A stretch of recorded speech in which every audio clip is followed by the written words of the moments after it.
Today in our 2012 Nissan Versa, we're going to be test fitting the Yakima FullBack 2 bike rack, part number Y02634.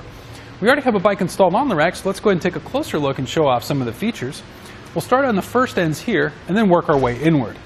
On the end of one of our arms, we do have the patented Yakima bottle opener, which is pretty commonplace amongst most of their bike racks. Next to that is the difference here. We have an integrated cable lock, which will pull out, wrap around the outermost bike, and attach to this point here, so you can secure your bikes into place once that's secured at this point. Because if this is secured here, you can't pull the most inner bike out, and of course, neither of those can be removed.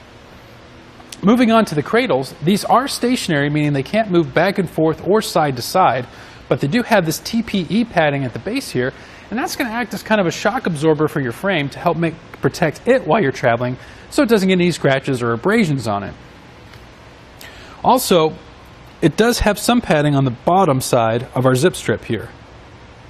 Moving down here, we have our anti-sway cradle, and that is adjustable up and down, and if you have it in the up position, like so, that's going to make loading and unloading much easier, just for a little tip for you.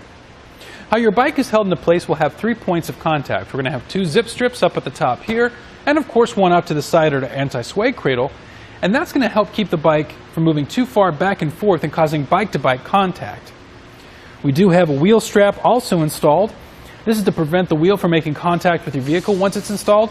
Now if you were to have 2 bikes on here, there's a much longer strap that wraps around both, as well as the bike rack itself, to keep everything nice and compact while you're traveling.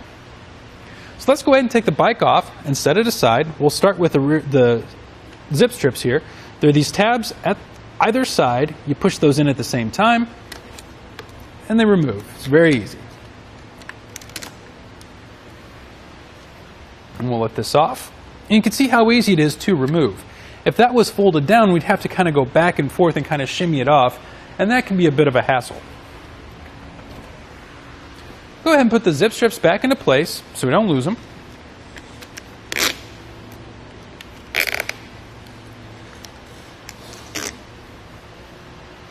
And with the bike rack in this position, I'm going to give you a couple quick measurements. Measuring from the edge of the bumper to our outermost point here, we're going to be right about 28.5 inches, so that's how much we've added to the vehicle. These arms do fold down for those close quarter situations, such as parking. To do that, there are 2 light gray dials here up at the front, and what you would do is you would just push these up and guide these down. Now, a word to the wise here. When you do loosen these, you want to make sure you're holding on to them, because if you don't, they will fall on their own, and you don't want that making contact with your vehicle.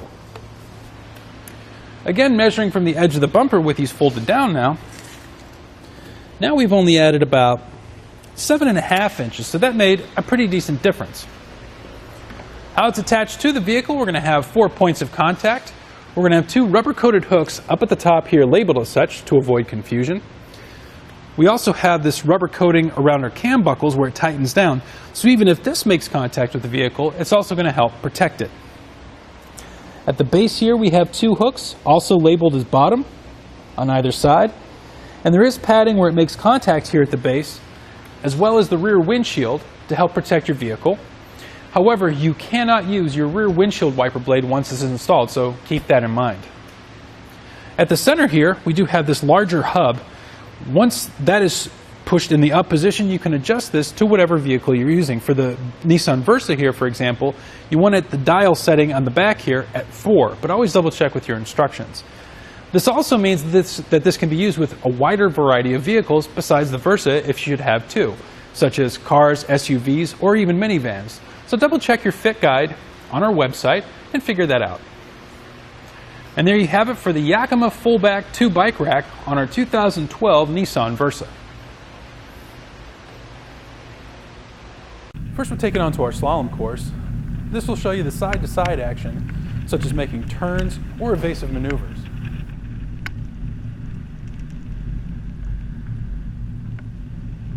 Now we're at the alternating speed bumps. This will show you how it looks driving on uneven pavement or potholes.